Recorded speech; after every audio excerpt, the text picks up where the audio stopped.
Psychically, we become used to the shocks aimed at our wild natures. We adapt to violence against the psyche's knowing nature. We try to be good while normalizing the abnormal. As a result, we lose our power to flee. We lose our power to lobby for the elements of soul and life we find most valuable. When we are obsessed with the red shoes, all kinds of important personal, cultural, and environmental matters fall by the wayside. There is such loss of meaning when one gives up the life made by hand that all manner of injuries to psyche, nature, culture, family, and so forth are then allowed to occur. The harm to nature is concomitant with the stunning of the psyche of humans. They are not and cannot be seen as separate from one another. When one group talks about how wrong the wild is, and the other group argues that the wild has been wronged, something is drastically wrong. In the instinctive psyche, the wild woman looks out to the forest and sees a home for herself and all humans. Yet others may look at the same forest and imagine it barren of trees and their pockets bursting with money. These represent serious splits in the ability to live and let live so that we all can live. Welcome back to The Brink. I am Zoe Flowers, and we are still reading from Women Who Run with the Wolves by Dr. Clarissa Pincola Estes. And I feel like that entry is perfect for our guest. For those of you all who this may be your first time listening, I do not pick the reading until the guest comes on the call and basically close my eyes and just flip to a section and read, and they all just perfectly align. For sure. So, my guest is Dr. Reverend Sandy, an author, TV, radio personality, life coach, Reiki master, teacher, corporate trainer, master gardener, energy medicine practitioner, community organizer, and someone who has been on the front lines of healing and transformation since 1961. Yeah. Born and raised in Watts, California, Sandy has lived through more than most. She survived two of the most explosive uprisings in this country's history, the Watts Rebellion in the 1960s and the Rodney King uprising in 1992. And both times, her home, her business, her life were touched by the flames. But Sandy didn't just survive. She grew, she taught, she healed, and she's still healing. She's someone who understands the connection between soil and spirit, between food and freedom, between grief and generational patterns that we often carry without even knowing it.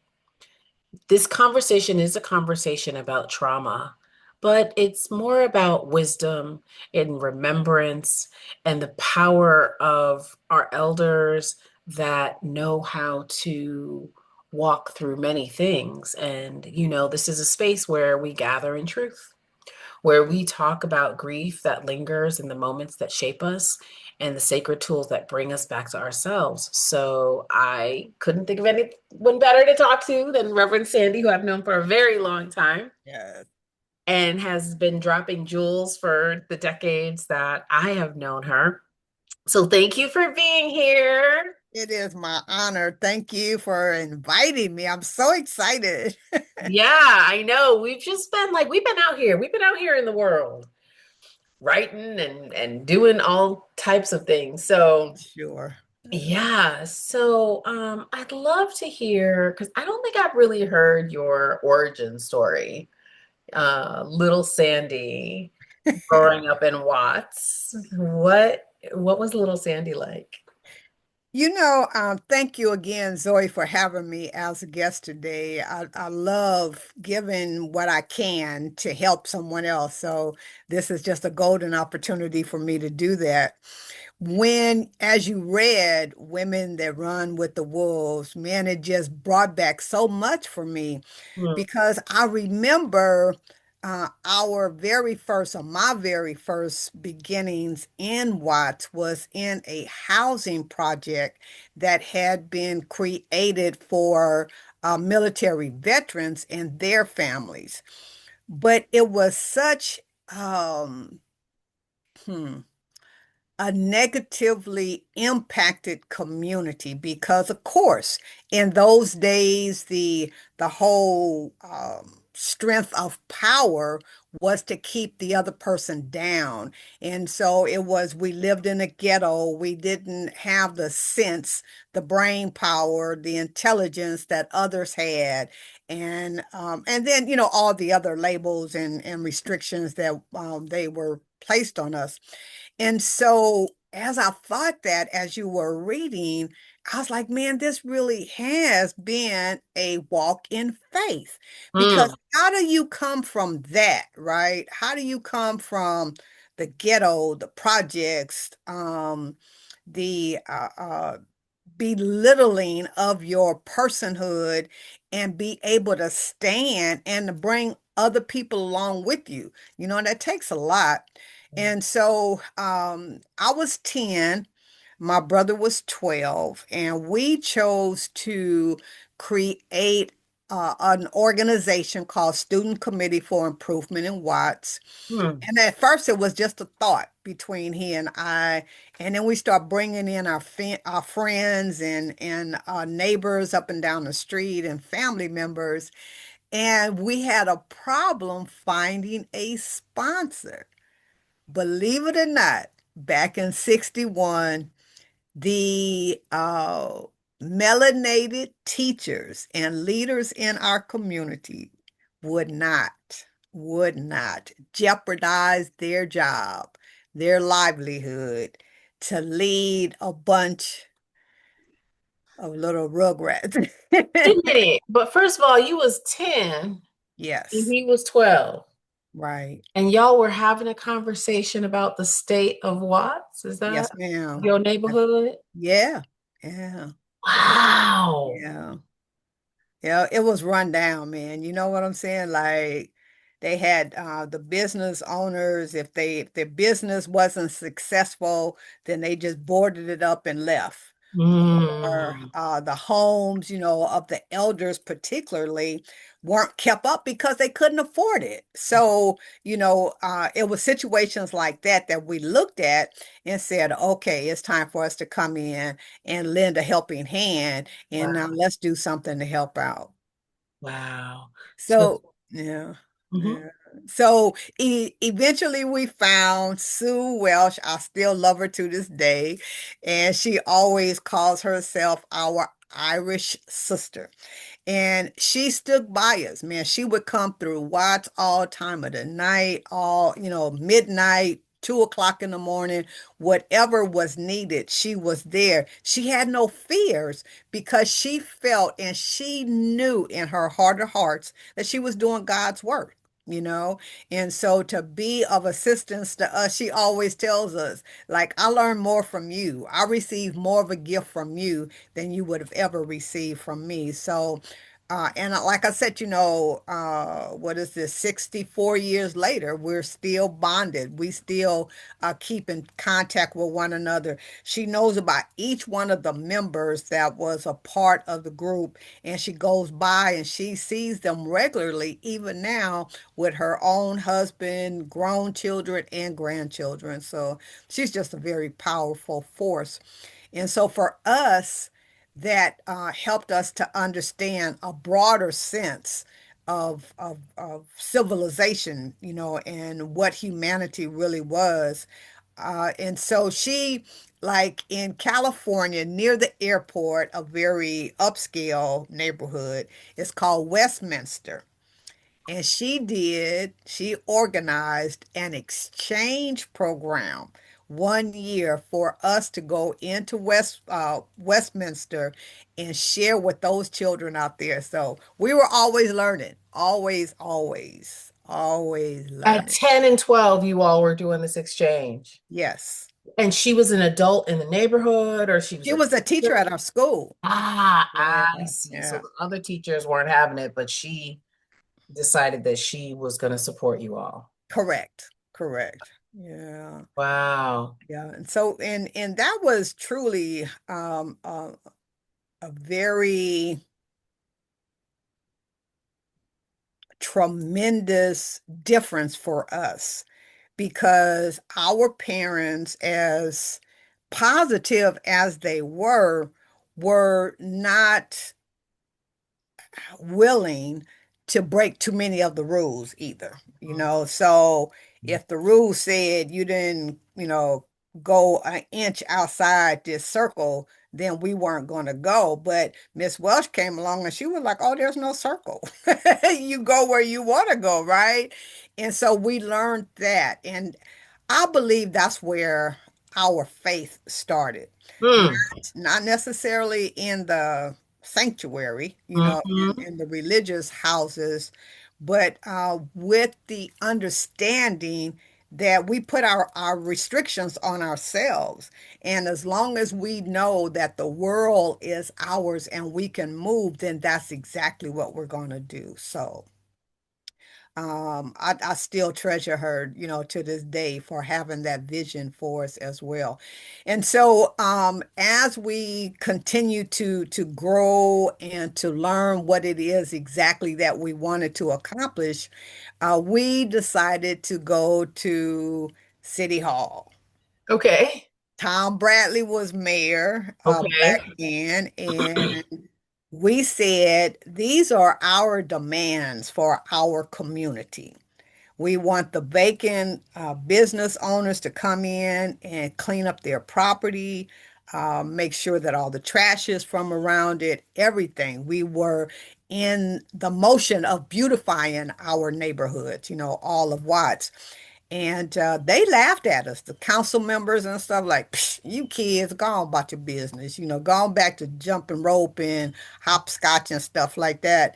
And this is grown people's business." So they said, "Well, come back with I'm gonna make up a number here because I'm not really accurate on the number. I don't believe." They said, "Come back with 10,000 signatures of citizens from Watts." Right? Mm-hmm. We came back with 20,000. Uh-huh. Shut them up, you know. And so they were in a place where they had to listen to us. Wow. And man, they were so flabbergasted by our seriousness and our commitment to making the city a better place to live. It's all documented in the Watts Towers, if you've ever heard of that building that's in Watts. Mm-hmm. So Simon Rodia, an immigrant, he created this the Watts Towers out of junk that he found in the streets and in the neighborhoods, and so that's where our work is documented Um, historically. Right, right, and so yeah, and then the riots broke, and we feel that because we were making such advances in the community, that there were certain people, certain energies, certain entities that said, "Nah, we got to stop them." They gonna make that a premier neighborhood in a second. And so the Watts riots broke out, and so it stopped us and made us, take a little bit of a side turn on it. But we still are doing the work, Zoe. In 2025, each one of the members that are still alive are still doing work in their community, are still making positive changes, words of wisdom to the young people, serving as an examples to those that need someone to help them, along the way. So whatever is needed, or creating programs for children and for young adults, for elders, So we had the right beginning. We had the right, wow. yeah, yeah. So how soon did the uprising happen and after your work started? And just sort of for people who don't know, what was happening back then, like before the uprising? Well, first, how soon and what was happening? Like set Yeah, the so we started in 61, and I believe that was 64, 65 when the riots broke out. okay. And so what was the impetus? They, hmm.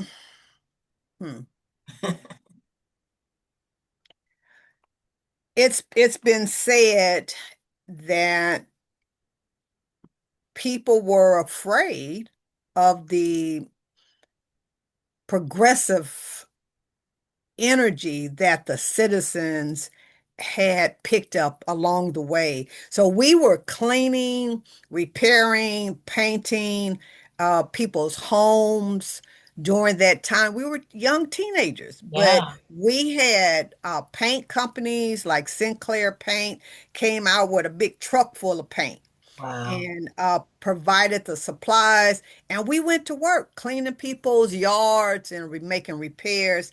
And there was nothing that they had to pay us or to do. Yeah, all they had to say is I would like some help. And even those that didn't say it, if we saw it, then we went in and made the repairs and the replacements and uplifted the house with paint and like that. And so it wasn't so much what was said as it was what we were actually doing, Yeah. because we weren't out marching, we weren't out protesting. We were in the community making a difference. Okay. And we had, when we finished, the culmination was marked with an event. We called it Dancing in the Streets. So, Hmm. the old people, the young people, the babies, everybody. And we did it on that street on 108th where the Watts Towers is. Mm, And so, all this community unity, what? mm, You mm, know, y'all don't realize, y'all don't remember you in the ghetto. The mm, ghetto is a solemn place and people don't rejoice and be happy.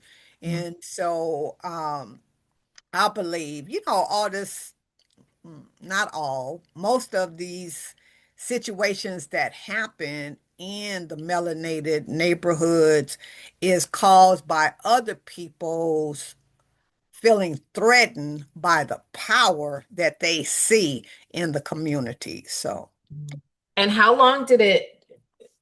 So you were what, 15 when it happened? The riots? yeah, right at, yeah, 14, right, 14, 15, yes. And how long did it last? Again, for people who don't know. It seemed like it lasted forever. Mm. You, I think it was just a week or less, because and so yeah, so this is a leeway for some other, or just put a pin right there, you guys. So as we were involved, the community, the law enforcement, the fire departments, we saw neighbors like actually being opposite one another, like law enforcement arresting their neighbor and making false accusations sometimes, and fire department saying let it burn, and things like that. So it was all these mixed emotions that was going on. It lasted entirely too long. Okay. And I think it could have been a very short duration if we would have just, said, okay, all right, everybody, and I'm talking about our group, the Student Committee for Improvement of Watts. If we would have said, okay, stop, let's stop all of this, go home, behave, and things like that. But we didn't. We didn't antagonize it either. We didn't say, oh, they got to get out of here, and all this looting and stuff is not fair. We didn't take a side one way or the other. We were there to help people, and that's what we did. Mm. Yeah. And so what was the, when you think about grief and when you think about trauma, how did you begin to heal after those moments, like physically or emotionally? Or was this even something, I mean, you were a teenager. Was this what was going through, I guess, your mind? Survival. See, we had fire ambers to hit on top of our roof of our You house, did. of the house that we lived in. Yes, ma'am. And a lot of our members were affected one way or the other as far as safety went. And I believe, and that's why I say it's faith that has allowed us to continue the work that we're doing. The um, grief that you speak of, which we would call normal behavior for a human being, Mhm. the trauma that we lived through, we didn't have time to stop. You know what I'm saying? Like we had to keep going. We had to make sure that our lives were um, taken into account and that we created barriers so that all of this couldn't get as close as was possible for it to come to us, so that we protected ourselves, like putting water on the roof and making Mm. sure that the amber stayed away, and being on the lookout for each other, for the neighborhood, and things like that. So it wasn't time for grief. And when it was over, then it was time to start building back up. Yeah. So never grieving. And that was one of the things that I'm going to talk about a little bit later in conjunction with my book, The A's Habit, as far as how that comes back to you because you've never grieved. You've never recognized that something happened. It's like the voyage over to America from Africa. No one has ever acknowledged the trauma, have never given it a name like the PTSD that we talk about now, but that people had to have those experiences. And so it's in our DNA, regardless if we accept it, acknowledge it, label it, it's in us. And Right. so we have learned to bury it deep on the inside someplace so that we can't see it and nobody else see it. So we put on the makeup, and dress up so that no one has any thoughts of we I may be going through a process which involves trauma and grief and getting to the other side of that. It was just business as usual. Do you remember like what was going on in your home at the time, like with your parents, what the mood was? My stepfather was working for the Department of Water and Power, pretty prestigious job for a black man back in that day. Mm-hmm. My mom, she did janitorial work at one of the um, aircraft companies in El Segundo. Mm-hmm. And so they were both employed. My oldest brother was in Dominican Republic in the military, fighting whatever unjust situations they had there. Uh, my sister was just graduating in '64 from high school, and then my brother and myself, we were involved with the Student Committee for Improvement in Watts. So Yeah. yeah.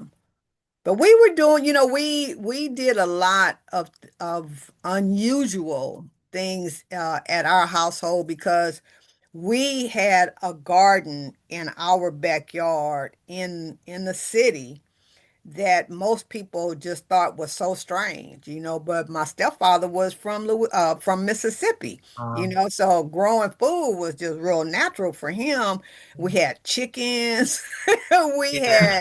had, like everything that we needed to survive. So that's where I learned those skills from, and learning how to take care of chickens, feeding them, collecting the eggs, and all of like that. So yeah. It was, Yeah. So you already had been exposed to something very different than the people around you. Did you, how did the other folks in the community treat your family? we were well accepted, Yeah. and people would come to us for advice and information. Particularly my brother. A lot of the residents wanted him to run for some political office to represent Watts and things like that. So yeah. Mm. Wow, fascinating. And so everybody just kept it moving. Mhm.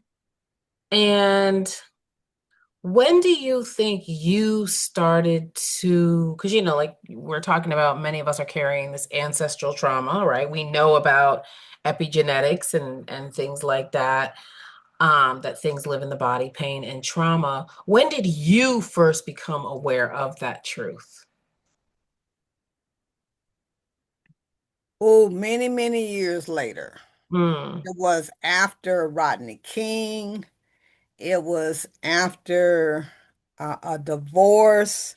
It was after leaving Los Angeles to come to Atlanta to live here.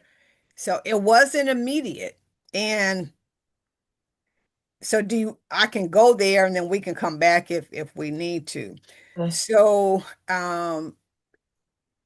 the my latest book is called The A's Habit: Mhm. Abandonment, Abortion, Addiction. And in that book, my whole purpose was to address the abortion part. Okay. But I just couldn't do that. My spirit wouldn't let me. There would be like there had to be something that started that, Mhm. and then there had to be an action that was taken after that. Okay. What happened for me was I always have, I was going to say had, but I still have a lot of younger women that call me their godmother.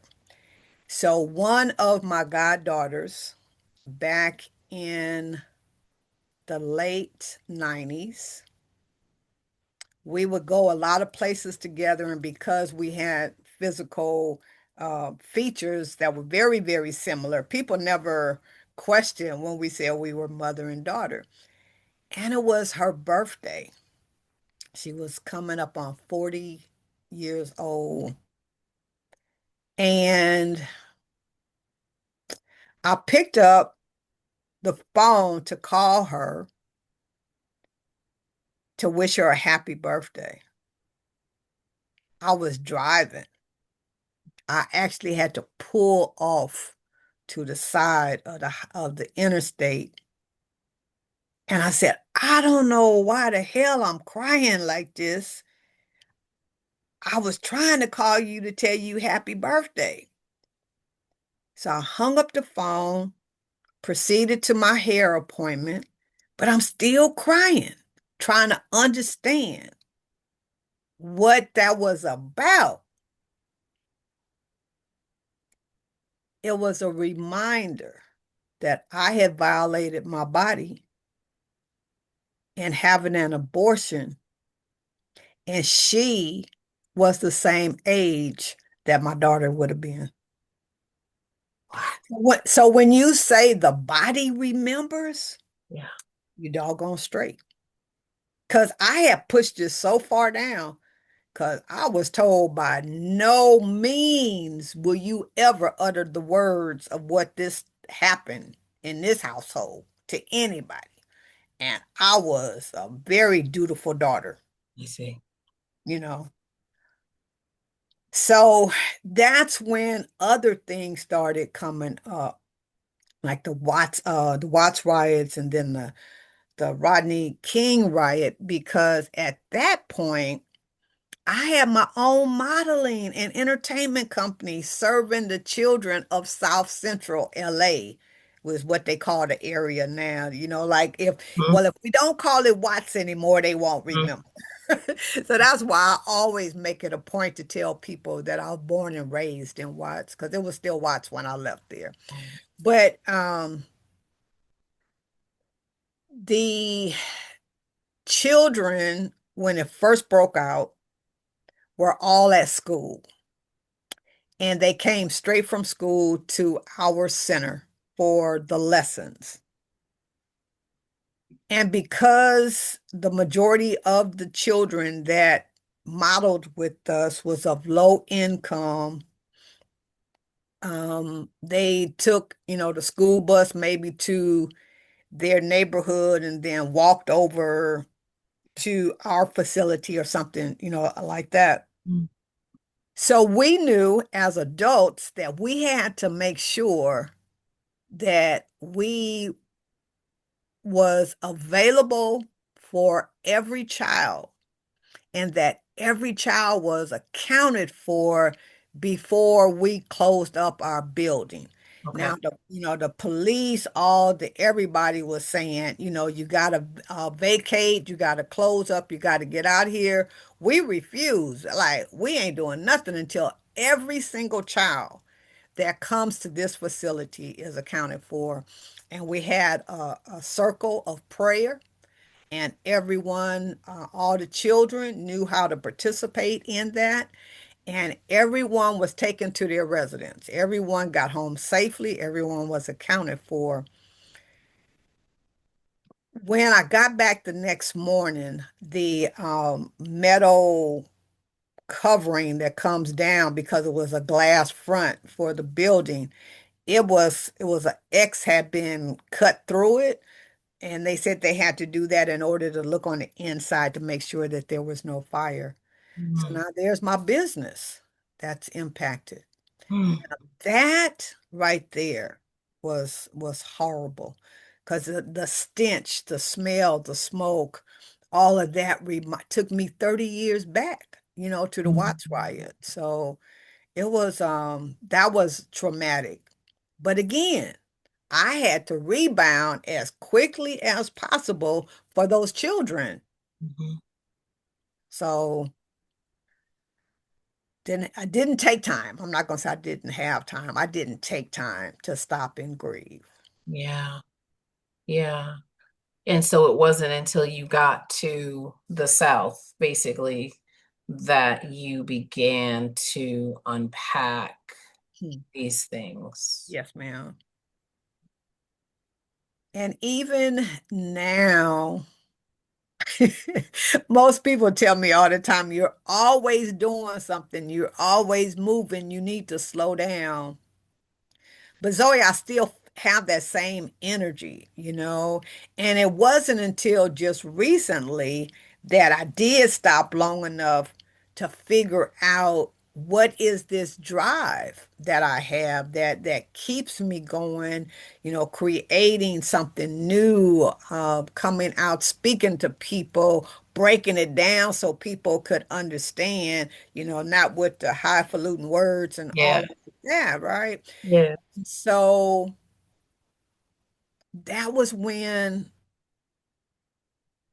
the words came to me that my work is all about faith Mm. and that we don't get it. Before I left Los Angeles in 95, I had a friend. She was one of those devout churchgoers, right? Mhm. And after the riots, I had done so much work to help the children to still celebrate Christmas and to have a positive outlook on life outcomes versus, oh, they came and burned down my place. There was no place to shop. in that part of town in South Central Manchester and Vermont. Like everything was just burnt to the ground. So the parents that didn't have transportation, where were they going to go, to buy whatever they were able to afford? So we were able to get donations of gifts, of food, of clothes, of all everything that a child needed. And it was funny because we would go into these stores and I'd have the request, everything was professional. I got here's my little business license and I can do this. And so the people would be, well, it takes us 6 months. I say the riots just happened. So I don't have 6 months to give you. Will you help me? Or will I have to list you as a person in the newspaper that refused to support the children of this community that your business is located in? So my friend was with me. Mm-hmm. And most of them, like 95, 96, 97%, I think I might be able to help you, right? Yeah. Yeah. Yeah. Yeah. We had an overflow of everything. Yeah. And she told me, she said, I heard the word faith, Yeah. and I have lived my life according to my understanding of what faith is. Mm, She said, but you just live it like it's nothing. You don't go into any place with any doubts. You just be like, okay, we're gonna do this for the kids, we're gonna do that for the kids, we're gonna bring the police and the community together to have a conversation. Men folks is gonna be in there, and we did all of that. And I didn't, and I was like, but even with her telling me that, it still just recently all came together. You know, mm, it just all made sense that yes. And so when we're doing the work, a lot of times we don't have time to stop and figure out all the whys and the why fors and all of like that. Now, I have been fortunate that I've been able to document my life mhm, and my path. I've got six handwritten paperback books is what I should say. And I've got 27 different ebook titles on Amazon. So I'm always writing. mhm, And it's in a very understandable language. Like I said, because I write for the 8 and 9 year old people to be able to read the book and be able to understand it. So mhm, yeah, but faith, man, that thing right there. And hmm, it's so different. It's so different lived versus just having a mental concept of what it may be. mhm, So, yeah. mhm.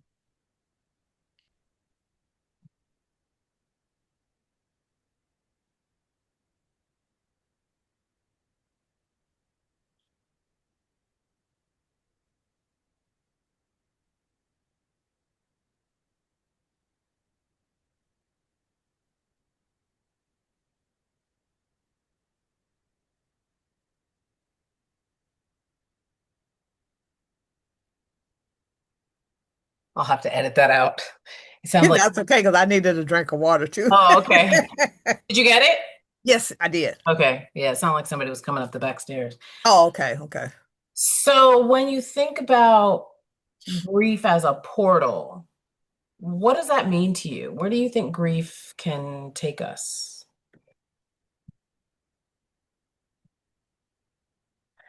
I was counseling with an individual this morning whose mother made her transition recently, and she said grief has taken her to a place that she's always needed to go, but Mm, has refused to go. wow. Yeah. So I'm going to use her definition, because that was what I said to her. Like, all right, Renee, that's powerful right there, man. So, and I believe that is different Mm, for everybody. Um, my mom made her transition in 2017. And it's to me, it's a very personal kind of grief and missing her. So I don't have to break down and cry, and but I know there are times when she wakes me up in the middle of the night because she wants to talk to me. mm, And so we had a conversation. And when we accept that grief or death, dying, are all a part of this human life experience, then we welcome it and we may cry. We may not feel good as a result of it, but we understand it's a part of this life, living in full expression. yeah. Yeah, it's interesting that you say that this is all a part of life and it's about living in our full expression because one of the things you're talking about are the things that we don't talk about as a community, as Black folks. And so, was that a part of your book? Was it about silence? Was it about Mm. It was about why does it happen? uh-huh. Why, why can we, as a spiritual entity, as a community of people, why do we allow it to happen and then turn as if everything is just, rosy dozy, like everything is just beautiful. Get your coffee and donuts, kind of deal, right? When in essence, it's not. When education could change a lot of the wrongs that are being um, perpetrated in our communities, that we choose to look the other way as if it's not there. And so I want to know why. Why do we allow this to happen? And just a side note, real quickly, right here, I did, and I'm still doing actually an online conversation with people, and the app that we use is Clubhouse. Mhm. And we found, or I found, that abortion is just not about a human life. It's about aborting dreams and goals and ambitions and wherever you may want to take yourself in life, and you abort it because whatever, you've been told you're not good enough, smart enough, you're too black, you're too young, you're too tall, you're too old. And so that there's everybody's impacted. And that was the key that we discovered in doing this daily discussion around the books and the three subtitles. And so I needed to know where it originated. And then I needed to know what happens after we have the experience. Do we just have the experience and, like you were saying, so what happened when did you grieve after the riot? It was the same thing, right? So in dealing with the abortion primarily in the book, I took it from an African perspective. And I said, we understand that royalty, right? Royalty that existed in Africa was where a lot of the forcing and pulling people off of their land, those were the people that were held captive. were the ones that had the means, that had the titles. They were royalty. And they come down to the dungeons. And I've been to Africa and I've felt the energy. And they have the dungeon for the women and the dungeon for the men. And right there for the women is this tall building where all of the quote unquote individuals that oversee the women, they're handpicking women and taking them back to their rooms and raping them. And then take them back. Or if they feel like they want another one, they pick another one. How do you think those women felt? Abandoned. They weren't accustomed to this type of treatment, this type of total disrespect of their personhood, but they survived it for the most part and then taken out the door of no return, never to come back to their homeland, to their place where they held recognition, royalty, and they came across the rivers.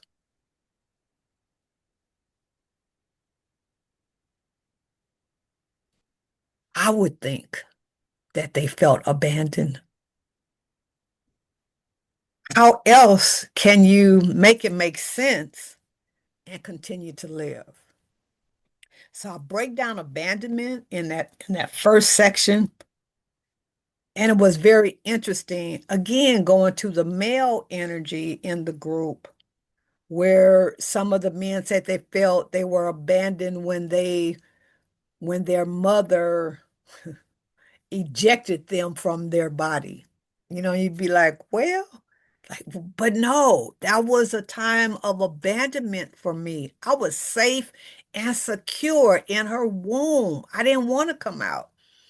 And so these men have been holding those energies and those feelings for, like, this guy that initially said it had to have been in his 50s. And he had never had the platform to be able to share that, right? To be able to express himself. And we were all just like in complete support of him. Like, yeah, let's talk about this some more. And just how not feeling visible. A lot of people go through periods of time where their parents are so busy with outside, either work or the older children or the younger children or whatever, whatever, and they don't connect with the children constantly. And so there's just so many things. And when those periods occur when you feel abandoned, you're not really then honoring your sacred temple. You can allow all kind of negative thoughts to enter. You can allow people to abuse you physically, sexually, because you don't see your value. So that's that abandonment. And then going into the abortion, which again can be anything, not just human life. And then the addiction. I want to go back to the abandonment. Okay. When you talk about, I just think we have to be careful when we talk about allowing domestic violence and sexual abuse, because it's not, number one, just adults, it's children, it's teenagers, it's people being abused by their parents. And so I just think, especially in this climate, certain disclaimers have to be made. Um, because that's such a huge part of the energy of this planet Hmm. Yeah. and the defilement of, yeah, children and grandmothers. And I just think that that is, I don't know. I'd love to hear more that you say about that. I appreciate you for pulling me in on that one, because I was more into the feelings.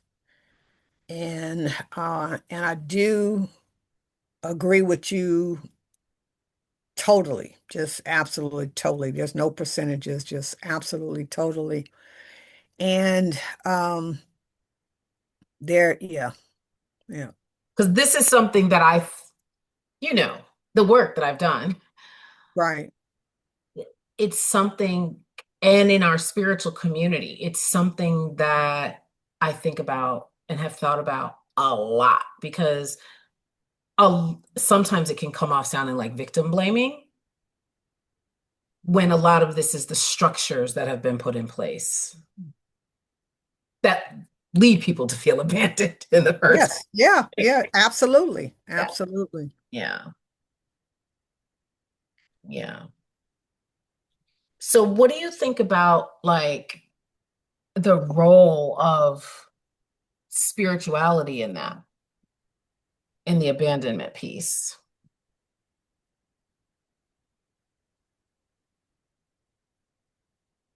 I believe there's a huge difference Mm, between spirituality and religion, yeah. first of all. Yes. So, spirituality is like a double doctorate, right, of life. Mm, yeah. Yeah. Yeah, and religion is like pre-kindergarten or something. Mm, And I don't mean that in a derogatory manner. mm, Please, please get that. mhm, mhm. There's been so many falsehoods that we have accepted as our truths in so many different areas. Religion is just one of them, like our educational system and how it's been selectively created. And so many of hmm, the premier workers or contributors were left out. Okay.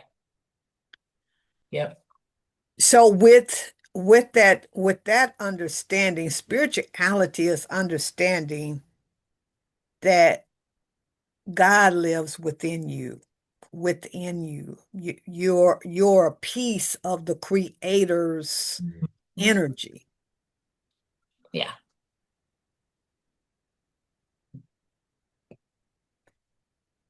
And I believe that helps you to not fall victim. That when an injustice happens, that you deserve for it to be righted. And you take whatever means necessary in order to do that. Yeah. And I believe my witnessing has been that religion would have you to just forgive Yeah. with no respect of yourself, Yeah. just a blanket forgive. And Yeah. I believe, Zoe, that adds to the trauma Yeah. because now it's not being acknowledged that it existed for you. Yeah. And that these things are by design. Yes. These things are by design. Like like you were saying, you all got a committee going. You got the community together. You started making changes. Oh, look, a riot. Now you're back to square one. Now you're back to rebuilding. Oh, look, right? It's like we know that some of these things are very much by design. Yes. Yes. Mhm. So when you're talking about your book and you have your three subtitles, are you asking questions for each chapter? Like, is your goal when you were thinking about writing, was it, I want to know why abandonment happens. I want to know why abortion happens. I want to know why abuse happens. And is that for yourself to like come to a sense of peace as you're like It was. excavating?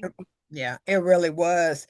And there's full disclosure. Mm, And so it was for me to have the courage mm, to tell the story mm, exactly like it was. mm, There's no fluff. mm, There's no, we're going to take that word out and, use this other word so that mm. people might understand what, no, it's not. It's very clearly written as most of my books are, you Yeah. know. Yeah. Yeah. So, no, I'm real proud of it. I'm real proud of it because of the healing Mm, that has taken place by those that have studied along with reading the book. hmm. So again, like with that clubhouse group, the Authentic Voice, there were so many individuals that were able to keep digging and digging and digging and digging till they got to that trauma that they had buried so deep, but was still affecting all of their activities as of today. There are issues with the three A's. Yes. Yes. Hmm. And so it's yeah.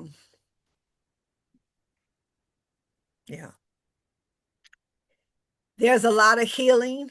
Yeah. Those three topics are the number three. I'm not sure which because they keep changing. Okay. In our community, in as far as issues of concern is what they're called sometimes. Okay. Mental health issues are what they call sometimes. Okay. Disruptions in a normal life is what they're called sometimes. So just know, and when I did that, when I created that, it wasn't about that. It was for me. Yeah. That's what I was wondering. It's just like you're Yes. trying to figure it out. Yeah, yeah, it was for me. Yeah. So yeah. Because I've done a lot of work, as you're aware, in support groups for the LGBT community, HIV and AIDS community, domestic violence, and things like that. And it's always about getting to the truth Yeah. and being able to tell your truth in a way that supports whatever your feeling is as a result of that. Yeah. We always, not always, sometimes we choose the road to pretty it up or use fancy language or something around it. If you're hurting, damn it, you're hurting. Yeah. Period. Oh, I think I'm suffering a little bit. No, that ain't how that feel. It hurts. Say it hurts. And so when we can do that, when we can tell our own stories, Yeah. that's when we can start the healing process. And do you feel like people are talking about what, because one of the things I always like to do when I'm talking with survivors of anything is what they would have liked to have seen. And that's from me coming as a survivor myself. Like, this is what I would have appreciated. This is what I would have wished would have happened. So I like to ask people those same questions.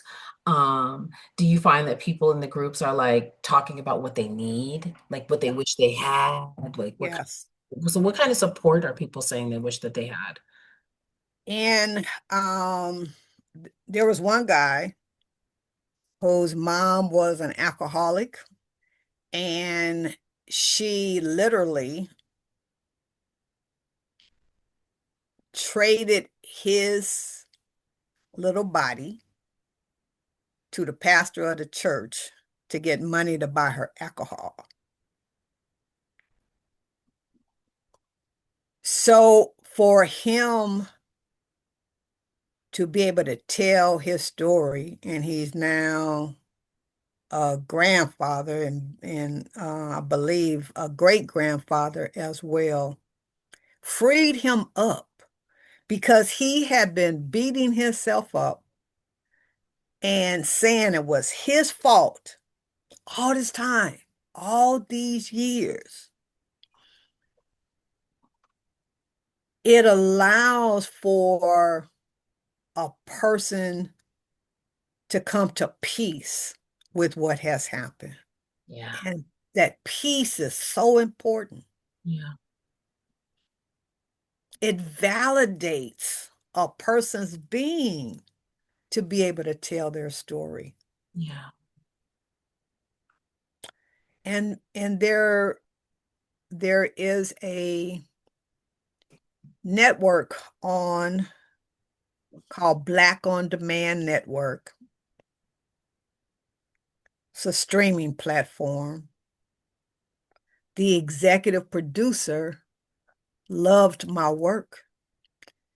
And so I did my first season with 10 of those individuals that came forth to tell their stories to the general public worldwide. Not one person said, well, I can't do it because my family may see it or my husband, Yeah. whatever, Yeah. Yeah. nobody. Yeah. Well, that let me know, Zoe. Yes. Okay. Energy has shifted. Yes. Because Yeah. even with this, there's so many people that have come on at this point that the stories that they're sharing is the first time that they've ever shared it. Hmm. Hmm. And I'm like, oh my gosh, I'm so grateful. Yes. Well, And in writing the book, mhm, I wrote it. yeah, I had someone that designed that cover with the three faces. yeah, I He see had it. no idea. I just asked him to do me a cover, right? So that was that synchronicity we were talking about earlier. Yeah, And hmm, I wrote it. yes, I had a professional to put it all together for me. I never did that. I'm always self-publishing, right? yeah, yeah, And so I had this awesome individual to do it. She did it. yeah. I had it printed out through Amazon, like my other books, and I sat on it For how long? for at least 6 months. Why? Then I would only give it like maybe one copy a week to people, that I was real close to. Like, read my book and tell me what you think. How come? It was so personal. Is it the most personal that you've written? Yes, ma'am. Indeed. And that helped me to understand just how much more goes with just telling it. Like Yeah, you gotta live it. You gotta yeah, own it. yeah. Yeah, man. And so that was such a revelation for me. I was like, oh boy, here I am thinking I didn't, did it and it's really it's an awesome piece of work because it is so honest. I can't wait to read it. Mhm. So when you get to the addiction part, is that also like how you were saying it could be aborting your dreams and this and that? Is the addiction part encompassing as well? Not as much. It's more scientific, the reasons why and what is a category of an addiction and where help is available for, if that's something that you would like to be on the other side of. And um, so yeah, yeah. Mhm. Because so much of the things that we do become addictive behaviors for us anyway to avoid facing whatever it is that's right there in front of us. So, Yeah. yeah. Wow. Yeah, I know that in the work, with the counseling, with the groups and things like that, I would always tell them they didn't understand it, but it was my own personal story, I Yeah. said, I know the reason why you get high all the time. Hell, you don't want to look at some of the stuff that happened in your life, man. I'm good with it. Oh, Miss Sandy, how you know? I'm like, So in your work and you're in Clubhouse and you're in the world. You're Yes, doing all the things. Do you feel like you're seeing a healthy shift in the yes, willingness of Black people to tell their stories? yes, yes. They just need an example like everything else. Mm, Who's doing this? hmm Then when they see you, like, oh hmm my goodness, hmm thank you for doing that. hmm So I had a young lady, I did an event this past Sunday. And like I said, I've got 6 books. And I would, she may be in her 30s, maybe 40s. I'm saying 30s though. Okay. And she, as I explained each one of the books, she's like, I just love how you broke that down. Because most people don't talk to me in that manner. Like I can understand what they're saying, in Mhm. an educated tone. So she bought all 6 of the books. Wow. I know, I know. I was like, you know what? Here's my card. Call me for whatever, whenever you get someplace you need some additional discussion, just give me a buzz. Yeah. Yeah. Yeah. So they are looking for it, Zoe. They are looking for it, hungry for it. Acceptance. Yes. Yes. Yeah. Yeah. And it's self-acceptance. You know what I'm saying? Yeah. Like, that's why I held on to this. Like, Yeah. You didn't want people to. I wrote it. You did. And then you sat on it for 6 months. So yeah, it was crazy. It was crazy. But man, it gave me such a new awareness though, so I'm good. I'm Yeah. good. So you've come to peace now. Yes. Feel like. Yes. Yeah. Yeah. Did you talk to when you're on that second chapter on the abortion piece, did you talk to people who terminated pregnancies that did not feel a sense of guilt or felt like this is where their life took them or I did actually. Even afterwards, even okay. after the book came out and having the discussions and had discussions with the men that drove the women to the clinics and things Oh, like that too, uh-huh. because Yeah. that's something we don't consider, right? But they also not necessarily the father of the child, but just a male friend and them being involved in that whole action and what that meant to how that affected them, you know. So I'm telling you, there's so many variations to this thing. For me, I'll speak. I look at one direction, like, okay, this is how it happened, A, B, C, D, and it's over.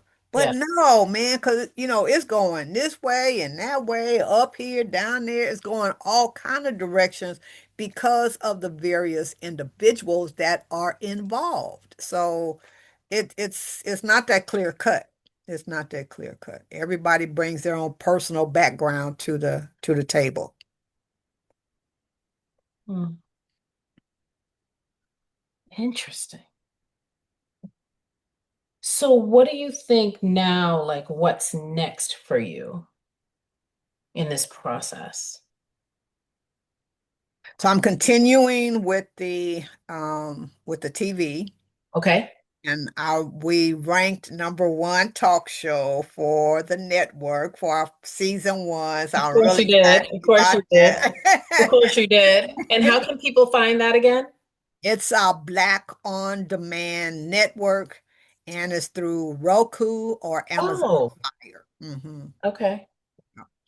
And so I've done my season two already. Oh, It's a little lighter than the first one. okay. 'Cause it was, going through the book and the various personal accounts Mm, were it was pretty deep, it was pretty deep. But it had to have really been meaningful for the majority of people if we rank number one. So, yeah. um, and I'm just sitting right now, Zoe, like, okay, where do I go from here? How do I make an impact? How do I bring this information like the young lady that I talked with on this past Sunday? Like how do I break it down so that people understand the importance of each one of the books? Because each one of the books is about a very dear subject. It's about real life, and it's written in a way where you can just find yourself in it. Like, yeah, yeah, I've done that. Oh, yeah. Oh, my sister did that. Oh, my brother, like that. So, um, I'm still searching. I'm still searching for Mm. where I'm to go. So, And how can people support you on your journey? um, I have a website Mhm. is SR Authentic Ascension.com. Okay. Donations, purchase of books. We have t-shirts that represent those three topics from the A's Habit. It's the only one of the books that have merchandise associated with right now. Mm. And yeah, donation bases or methods are on there as well. So Great. thank you for that. I appreciate that. Yeah, and we'll make sure that the folks have it, that it's in the show notes so people can get it. What about speaking? Do you have any speaking planned or are you available for speaking if people want to bring you out? I am available. I'm actually from the same occasion event on Sunday. I'm working with one lady that has a men's ministry. She want me to come and speak with them. And then another individual spoke to me about coming to do a program at the church. And I'm always involved with the holistic lifestyle. So I have several books, a couple of books that deal with that from the nutritional part, the spiritual part, and just coming to terms with, how to get the best out of you according to your rules. I'll say it like Mm. that. Yeah. Yeah. So as we're starting to sort of wrap up, I'm curious about when you're working with people who might be stuck and that stuckness that lives in their bodies. How do you help folks sort of carry their grief with more grace? Mm. I give them permission. Mm. Like you have a right. The young lady whose mom recently transitioned, I was sharing with her this morning because she was saying she was in that grieving Mhm. because she had stayed really, really busy, Mhm. And so now the funeral was a few weeks ago. All the house have been cleaned out, things like that. So Yeah. now she has to face it. Yeah. So I told her, I said, because she said something to the effect that she wanted to get beyond it. I'm like, no. Mm. I say celebrate wherever you are. If it's grief, celebrate it. If it takes you into a pity party, get dressed up, get you some champagne, and have you the best doggone pity party that you can have. Because then once you recognize it and say, hey, me and you buddies, it's going to go on. That's all it needs is recognition. So, yeah. Wow. We've been given all these emotions for a reason. We're not always supposed to be happy, go lucky, la ha ha. No, man. Mm-mm. It's life is to experience. So celebrate each transition point. Yes. Yes. Yes. Yes. Mm. And what about anger? There's a lot of people that are angry right now. What would you say? They're angry because they don't understand. Yeah. And we don't take time. Hmm. We don't take time to help a person to go through that because, and I'm working with a elder. She's 90 something, Okay. and I believe that she's caught in anger, Okay. and she wants someone else to heal her. Okay. And I keep telling my beloved, no, no. I said, we can offer you different things, but you are the only one that can heal yourself. And sometimes she gets real riled up, and then sometimes she'll be okay with it. But we each have the power, the intelligence, the knowledge, the wisdom to heal ourselves. Okay. Yeah. And we're the only ones that can do it. Yeah. Yeah. It takes a minute to get to that understanding. Yes, yes. It takes, we were bathing in that conversation when I met you at, Hillside. Like that was like Mm-hmm. lived and breathed that conversation. And so maybe more introspection into those things because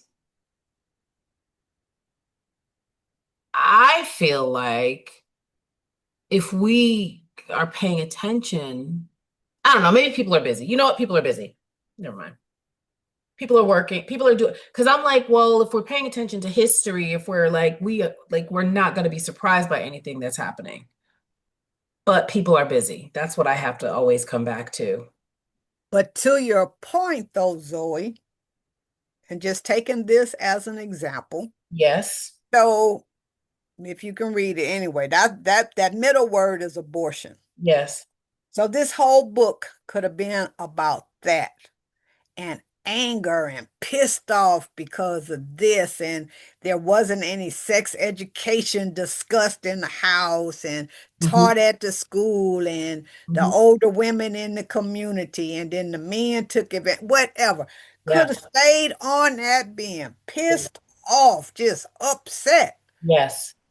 But you sit, like you just said, you sit in that until you find other pieces to it that make it all make sense. Yeah. Yeah. To connect the dots. But Yes, we have to sit down to connect the dots. yes, We're not going to connect the dots if we're busy. yes, And that's the other conversation that I've been having on this podcast. Like so many folks, like you're saying, like you just went on with things. It's an uprising.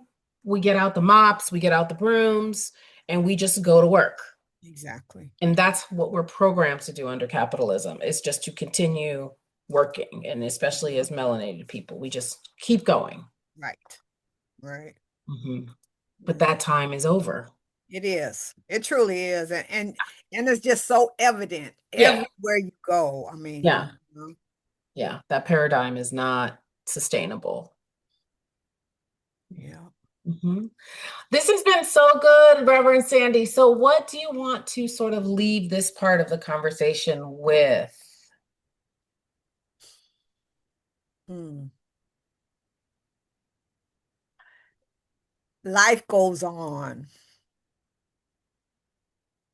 You will have a full range of experiences.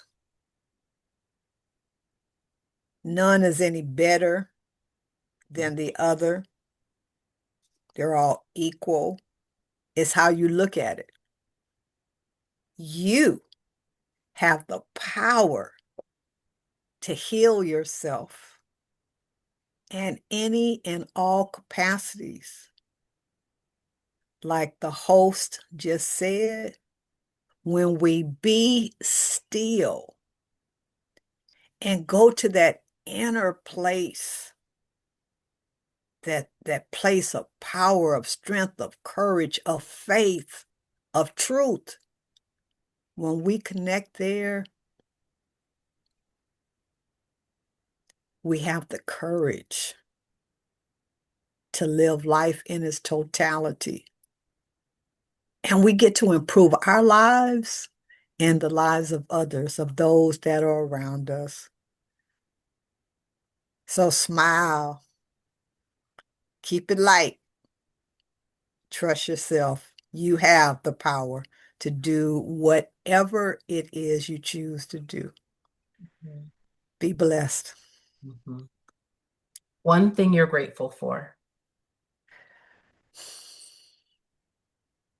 I am grateful for my stepping out and beginning to write because our history, as we know, is being removed.